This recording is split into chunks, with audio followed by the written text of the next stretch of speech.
खानदेश आमना सर्व देश तीन प्यारा कितलं सांगू कितलं बनू अभिमान शे आमले त्याला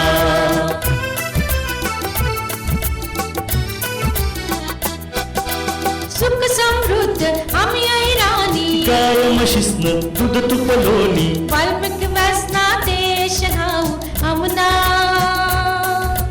शालिवान महालिंग दास सयाजी राजाना अभिमान आमने आमना खानबाईना विश्व ऐराणी संमेलन विश्व ऐराणी संमेलन विश्व ऐराणी संमेलन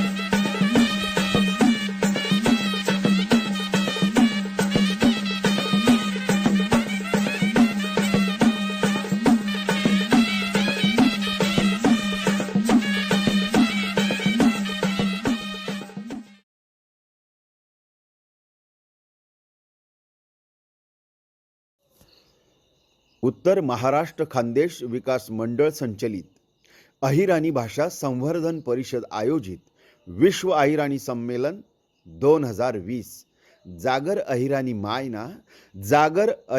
मायना जग दुनियाभर कराना खानदेश मा मंडळी अनेक मुकुटमणी होई गयात त्यासनं कार्य आकाशले गवसनी घालासारखं शे पण काय ना ओघमा जीवनना व्यापमा आपला समृद्ध वारसापासून आपण सगळा दूर होई गऊत तो समृद्ध वारसा तुम्हा पुढे मांडाना हा एक प्रामाणिक प्रयत्न शे दखा मंडळी ज्या लोके इतिहास इसरतस ना त्यासले भविष्य कधीच माफ करत नाही असं म्हणतस चला तर मग मी गुलाबराव पाटील आणि माननीय बापूसाहेब हटकर लिखित खानदेशना मुकुटमणीसनी महती अहिराणी भाषामा खानदेशी रसिकास पुढे सादर करतस।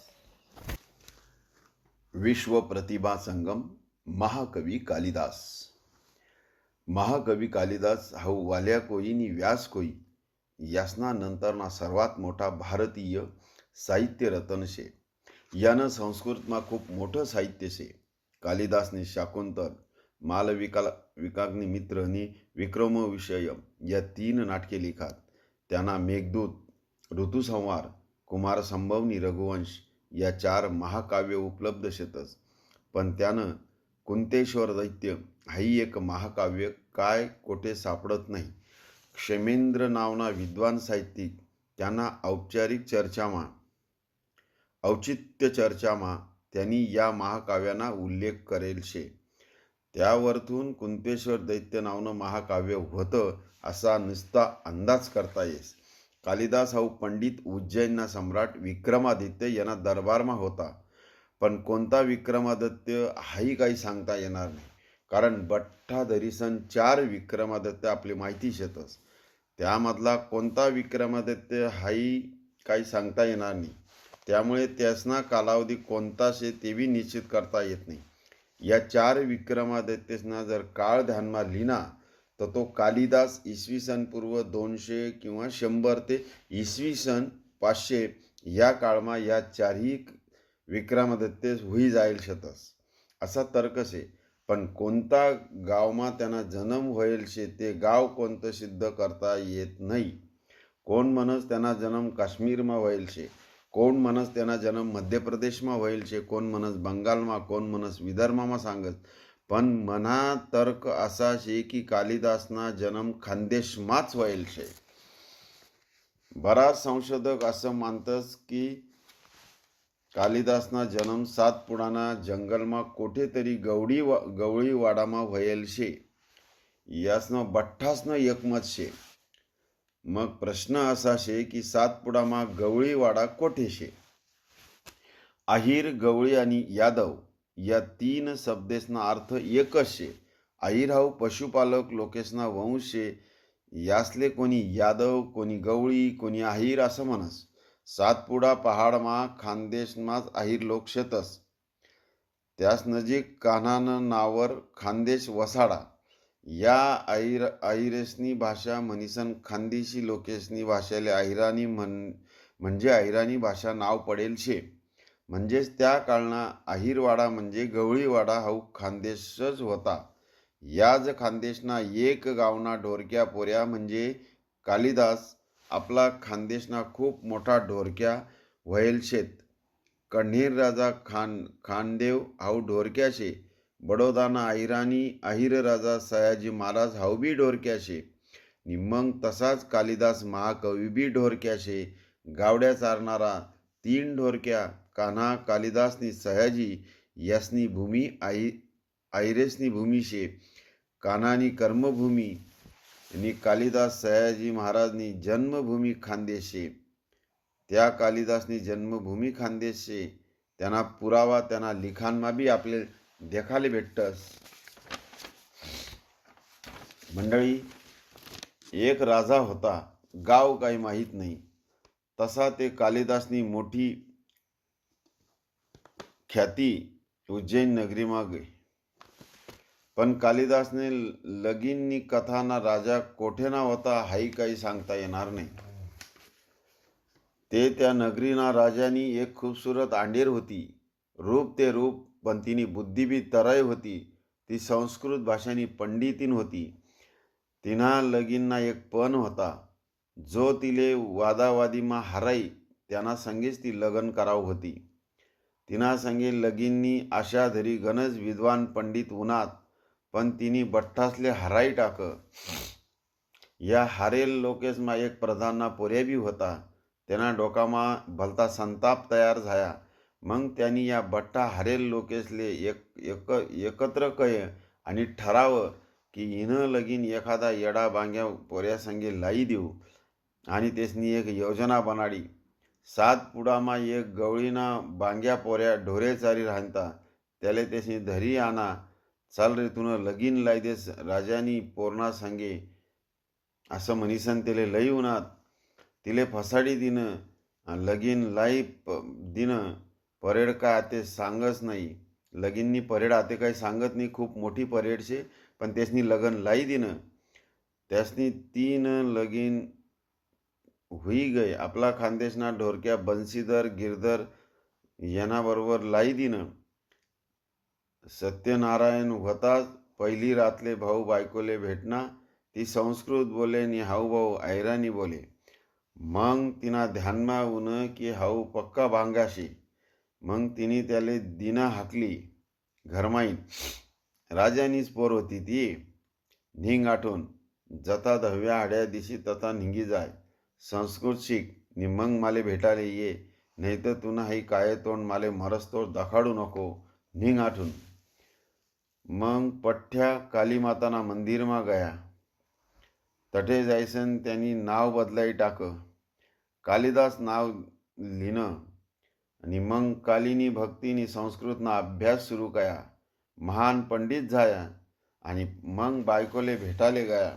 बायकोनी त्याले तोच प्रश्न विचारा. अस्ति कश्चित वागर्थ, म्हणजे आते तरी तुम्ही वाणीमा काही सुधारणा झाई, काही गुण उन्हात का नाही. देव आणि संस्कृत तू शिकना का नाही, की अजून बी असाच आनाडीसारखा बोलस तू. त्यावर कालिदासने उत्तर दिनं. तुना या 3 प्रश्नांना उत्तर मी तुले मना 3 महाकाव्यासमा देल शेत. त्या तू वाचिद. अस्ति सबत फाईन सुरू करेल महाकाव्य कुमार संभव शे. कश्चित सबत पासून सुरू करेल महाकाव्य मेघदूत शे. आणि वागर्थ सबत पासून सुरू होईल महाकाव्य रघुवंश शे. वाचिद मना 3 पुस्तके. ती त्या पुस्तके वाचीसनी येडी हुई गई. मग म्हणे, स्वामी तुम्ही श्रेष्ठ शेत, मी तुम्ही पायनी दासी शे. चला ते आपण आपला संसारले सुरुवात करू. त्यावर तो बोलना, नाही माय म्हणी तू माय शे, म्हणी गुरु माऊली शे. तुनी माले चमकडा. त्या मी संस्कृत पंडित होईन. म्हणीसन तू आते म्हणी गुरुमाय शे. असं बोलीसन तो घरमाई निघीन थेट उज्जैनले राजा विक्रमादित्यना दरबारमा गया. तटे खूप वरीस काढात त्यांना लिखाणमा क्षिप्रा नदीना उज्जैनीना खूप उल्लेख येतस. त्यांना निवास उज्जैनमा होता. त्यांनी नागपूर जोडे रामटेकवर भटीसनी मेघदूत महाकाव्य लिख, पण जलम मात्र खानदेशमा व्हयेल शे. त्यानं मेघदूत शृंगार रस ते विरह रस से, ते निसर्ग वर्णन से, प्रवास वर्णन बी से. या प्रवास वर्णनमा ज्या ज्या स्थळ वर्णन करेल शेतस त्यास बट्टा स्थळ खानदेशमधला शेतस. सहस्त्रधारा आणि नर्मदा जठे रास ती जागा म्हणजे महेश्वर हाई. खानदेशनी मध्य प्रदेशना सीमा भागमा शे. आंबाना वन हाई धडगाव, अकरानी महल तालुकामा नंदुरबार जिल्हामा शे. नर्मदा नदीवर आंग धोणाऱ्या अप्सरा सारख्या सुंदर भिल पोरी हाई बी तठे धडगावमा. त्या काळनं यवन म्हणजे बांबूवन, यावल जिल्हा जळगाव खानदेशमा शे. देवगिरी पर्वत खानदेशमा शे. त्यांनी मेघदूतमा जी मध्यवर्ती कल्पना मांडेल शे ती कल्पना खानदेशना लगीनमा गानासमा ऐराणीमा मांडेल शे. पोऱ्यानं लगीन शे. नवरदेवना मायबाप संगे जायल पितरसले लगीनना निरोप धाडतस. तपेल दूधनी साय तिना वास स्वर्गी जाय, संगे पित्रे नांती आमना सोबत ले या. सायनी वाप तरल शे तो स्वर्गामा जाई. मायबापले नातूना लगीनना निरोप देस. धल्ला धल्लीले पृथ्वीवर येता येत नाही म्हणीसन त्यासना डोयामाईन आसूसन्या धारा उंबरठावर पडतस. त्या मायबापना आश्रू निरोप त्या लयतस. मेघदूत महाकाव्य बी हाईच कल्पना मांडेल शे. एक गंधर्वले शाप भेटस नि पृथ्वीवर ई पडस. घर बायको हाई माहीत नाही. झुरी झुरी सुकाई जास नि मग तिना हात बारीक होई जातस. मग तिना बारीक व्हाईल हात माहीन सोनानं कडं निष्ठे जास आणि ते पृथ्वीवर पडस. ते पृथ्वीवर नेमकं गंधर्व जठे बटेल रास त्यांना पुढे पडस. ते हातमा ते कडं तो गंधर्व हातमालेस ते तो वैकिलेस. अरे हाई तर मनी बायकोनं कडशे. तिनी मना नावना धोत्रा काढेल शे. तिले निरोप धाडाले जोयशे. नी जित्ता नी मी जित्ताशे सुकमाशे. चिंता करू नको. शापना कालावधी सरताच मी घर ई जासू. पण हाऊ निरोप लई कोण जाई. मग तो मेघाले ती कामगिरी सांगस. लगीनमा गानाना दूधनी सायना वास म्हणजे वाप तरल शे. ती वर निरोप लई जास. ते आसू जड शेतस. त्या खाली पृथ्वीवर निरोप लई येतस. मेघदूतमा सोनानं कडं जड शे ते पृथ्वीवर पडस. निरोप लई मेघ जा हाई पाणीनी वाप से हलकी शे तरल शे. ती निरोप लई जास. ऐराणी गाणं लिखणार बाईले संस्कृत वाचता येत नाही. त्यामुळे तिन्हा गानामा मेघदूत कल्पना येवाना प्रश्नच येत नाही.